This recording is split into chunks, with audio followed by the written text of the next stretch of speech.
Please don't make a judgment until the end because things take a crazy turn. I, female 17, live with my mom and my little brother.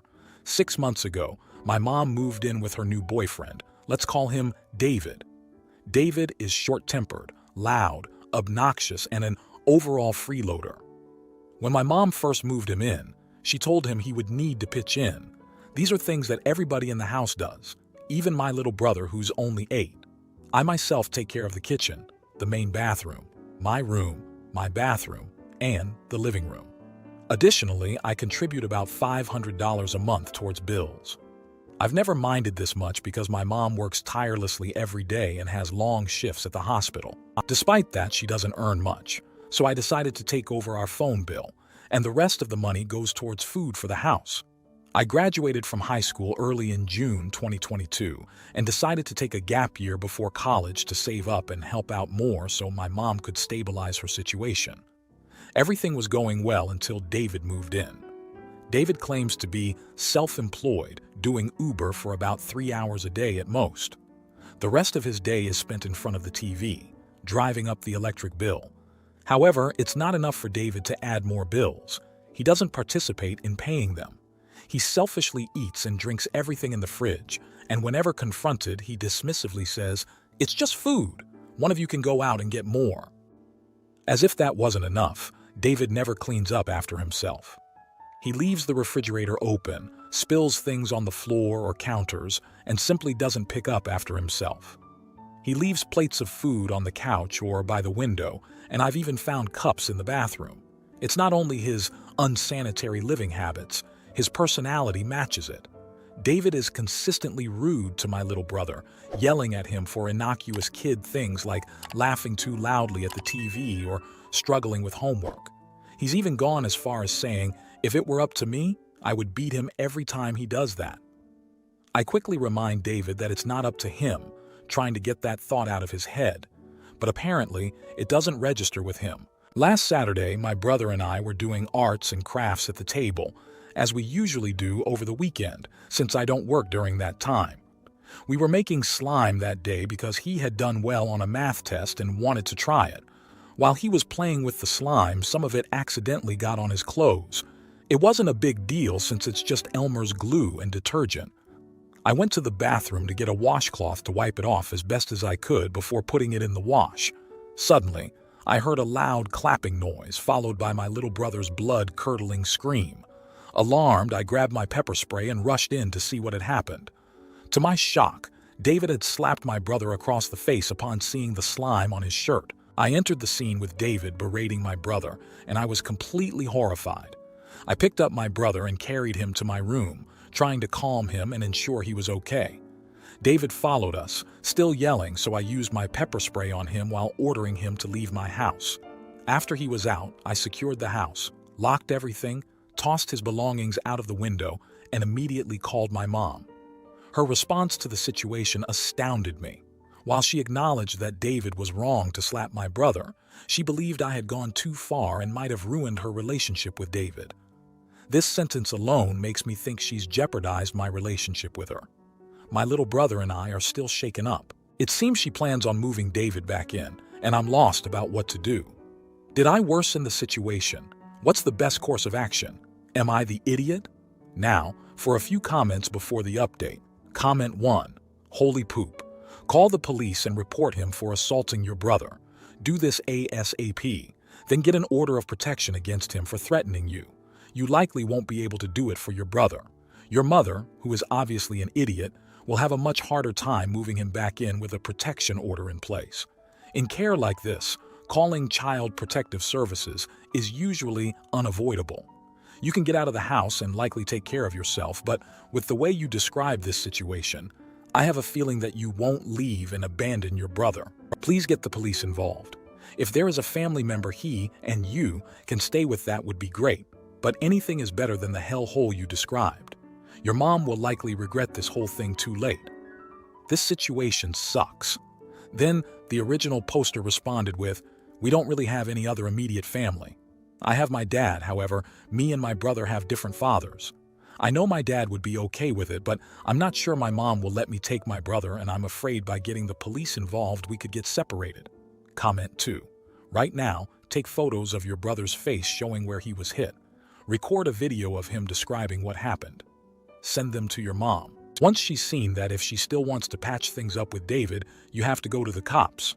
No choice here. Then the original poster responded with, "This happened on Saturday. I did take pictures of my brother's face when it first happened, and the bruise is still visibly there. My mom has seen it at this point multiple times. His eye is still kind of swollen, and it is visibly black and blue." Comment 3. Run. Not the idiot. He will be worse next time. I would threaten that if he moves back in, that you will stop paying for bills and that the police will be notified. She doesn't have the time to deal with any of it, will likely side with you, and he won't let you pepper spray him a second time. Now, for the update. And if you're enjoying the video, hit that like button. First and foremost, I'd like to express my gratitude to all the wonderful people who offered advice and validated my feelings in this situation. I was beginning to feel trapped and helpless, and your words mean the world to me. I'd like to address a few common questions and comments. To begin, we don't have any immediate family members to stay with. My mom is estranged from her family due to a traumatic incident when she was young. Even if I could reach out to them, it likely wouldn't be a safe option. My dad is the only other person, but as my brother and I have different biological fathers, resolving that legally might be more complicated.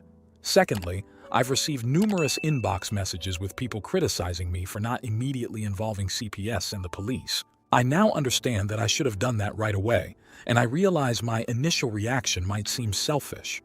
However, I have first-hand experience with the system due to my mom's substance abuse issues, which led me to face mental, physical, and sexual abuse. I hesitated to involve authorities immediately because I don't want to subject my brother to that situation. Thirdly, some have asked why none of my brother's teachers noticed anything. School hasn't resumed yet, and my brother is attending a camp that caters to kids with conditions like autism or ADHD, helping them transition smoothly into school. My brother is autistic but highly functional, and he has ADHD. Since David is authorized to pick up my brother from camp, I've taken time off work this week to be with my brother, not wanting to risk anything while my mom is unwilling to remove David from the list. I want to make it clear that I'm not trying to cover for my mom or David in any way. Update. Early this morning, I left my brother with a friend, hoping that by the time I pick him up tonight, things will be resolved. When I got home around 7 a.m., I called my dad to fill him in on the situation. He suspects my mom might be using drugs again, as that's the only explanation he finds plausible for her behavior. I blame myself for not noticing the signs: spoons in the bathroom, nosebleeds, and her behavior. It feels foolish not to have considered this possibility given her history. My dad offered my brother and me a place to stay, and he believes my mom is taking drugs again. She confessed to it when confronted, and she also admitted that David was involved. I made it clear to my mom that my brother and I will be staying with my father from now on. I won't be unknowingly supporting her or her drug habits any longer. We had a heated argument and she left the house. At this point, it doesn't matter if she brings David back. My brother isn't safe around her either. Regardless, my brother and I are leaving. I have photos of my brother's face from when the incident occurred, and I'm heading to the precinct. This summarizes everything that's transpired thus far. I apologize if it's not a substantial update, but I'll keep everyone informed of developments. Once again, thank you to everyone for the invaluable advice. Comment 1. Thank you for updating us. And huge congratulations in the amazing way you have handled things and protected your brother. Keep at it, and you are amazing. Then the original poster responded with, "Thank you for listening to my story. I really appreciate all the support." Comment 2. Okay, here's a thought that might not sit well with a lot of you, but hear me out. It's clear David is not a good guy, and what he did is awful, no doubts there. But based on the update, it seems like your mom is struggling with a lot more than we initially understood. Drugs can make people act out of character, and it's possible she's in a vulnerable spot, which makes it easier for someone like David to manipulate the situation. Not saying what you did with the pepper spray wasn't justified, but maybe she's so deep in her own problems that she can't see what's happening clearly. It doesn't excuse her actions, but it adds a layer of understanding. Maybe she's just trying to grasp some happiness and, in her drugged state, thinks David is it. Your mom needs serious help, and while your reaction was protective, it's crucial that she gets the proper intervention, or this cycle might just continue. Comment 3. I hope that you and your brother will be safe and happy with your father. And it sucks that your mom chose this path, but I think you know who her main priority is, period. Please don't go back with her in the future because this will probably be an ongoing cycle. Best of wishes to you and your little brother. He might have trash bio parents, but he has an amazing person like you in his life. Now, for the next story. Am I the idiot for wanting to end my relationship and not go to couples therapy? So I, male 39, have been thinking it's time to end my relationship with my female 33 girlfriend. We have known each other for 5 years and have been living together for the last couple. We still have a lease till the end of the year, but things have spiraled. She physically and violently attacked me a week ago, left bruises, bite marks, cuts, etc. when she decided to go through my phone, not the first time, and I had text messages to a female employee where we joked about non-work-related items and she felt it was out of line. This isn't the first time she has physically hit me and I've told her it's never okay. Clearly, that hasn't changed anything. Additionally, my partner has yelled and called me names for years anytime I have a coworker or female employee, accusing me of cheating or wanting them. As someone who has been cheated on before, I've tried to explain I would never do such a thing. I'm not perfect, and I've called her names in a heated emotional state that I don't think is fair, and I have to own it. Plus, I am reluctant to go out or do much with her at times for fear of a fight. We have tried couples therapy before, and it helped for a little, but then things got worse. I'm tired.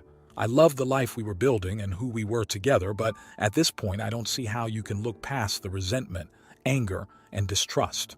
She wants couples therapy and to work on it. To promise she will never hit me again and that I should try to do more things outside our routines with her. I just don't know how you come back from being this toxic to your best friend and partner. Now, for a few comments before the update. Comment 1. Not the idiot. Don't go to therapy with her. When abusers go to therapy with their partners, they learn how to abuse them more, how to hide it, how to gaslight you even further through therapy speak. She is abusive. She doesn't love you. Love doesn't act like that. Then the original poster responded with, "Thank you. I should know better and have given advice to others and friends before. I suppose it's harder to act sometimes when it's your own life being affected." Comment 2. She hit you? Bro, run. Then the original poster responded with, "Bit my arm and hands, fingers too. Tried to choke me, but I'm a lot bigger than her. I eventually pushed her off me and she says that I broke her necklace doing so. Like, this all screams toxic. So why am I hesitating?" Comment 3. Not the idiot. Get out of there. She's abusive and you've already tried couples therapy. You owe her not a single additional second of your time. Just go. Now, for the update. Wanted to give an update to what has transpired over the last week or so since my first post. I have separated from my girlfriend as of Sunday night after she came to my work to meet the female staff member. I had asked her not to come while we were on shaky ground, but she did anyway and then didn't even ask for me and simply talked to the employee and left. After I said we needed to separate, we had a few days of calm, where it almost felt like a weight had been lifted and we could be friendly to one another. She was looking for a place for September 1st and I was helping. Then 2 nights ago, she came home, got upset about us splitting, asked if I had talked with my employee since I ended things, and I said, yes, of course she wanted to talk to me about you coming in, etc. Well, this set her off and she demanded to see my phone again. I said we were not together and it wasn't okay when we were, but showed the screen anyways to prove there was nothing. She still didn't believe me, started yelling, calling names, so I left the room. Shortly later, I get several messages from my female employee that my ex has been messaging her and calling her nonstop to never speak with me again and making threats that she will call the police if the employee doesn't stop talking to me. This maid was beyond crossing the line for me. You are now affecting my career and the job of another innocent person. I told my ex to stop. She got angrier, ran at me and started to try and slam my body and head into the bed, yelling that she knew I cheated on her, which is complete nonsense. My employee was so upset and angry, she rightfully called the police and reported the harassment. The next morning, I went to the police and local DV abuse help for men. I am in the process with them now, but my ex will be moved out tomorrow and is staying in a hotel until then. I have a mess to clean up at work and my personal life, but I know things will get better and I won't have this person hanging over me anymore. I knew I had to end things and separate, but having to face the reality and have everyone help to support and give advice really helped me to do so. Comment 1. Sounds like she needs a grippy sock vacation. That is unreal. Glad you can start to piece your life back together. Good luck. Comment 2. Not the idiot. You did the right thing by ending the relationship. Her behavior was completely unacceptable and abusive. It's unfortunate that it took such extreme actions for you to finally separate, but your safety and well-being are the top priority.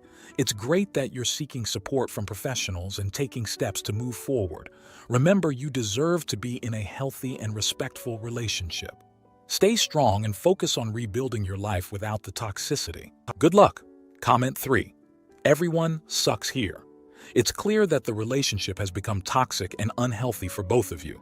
The physical and emotional abuse from her side is absolutely unacceptable, and you were right to want to end the relationship. However, your reluctance to fully disengage, your own name-calling during arguments, and the hesitation despite recognizing the toxicity also played a role in prolonging this situation. It's essential to take responsibility for your own actions and choices. Moving forward, both of you need to learn from this experience and work on personal growth to ensure healthier relationships in the future. If you like this video, you'll probably like these too. Also, while you're here, please consider subscribing. It's your support that keeps this channel alive and allows me to make better and longer videos. Have a great day.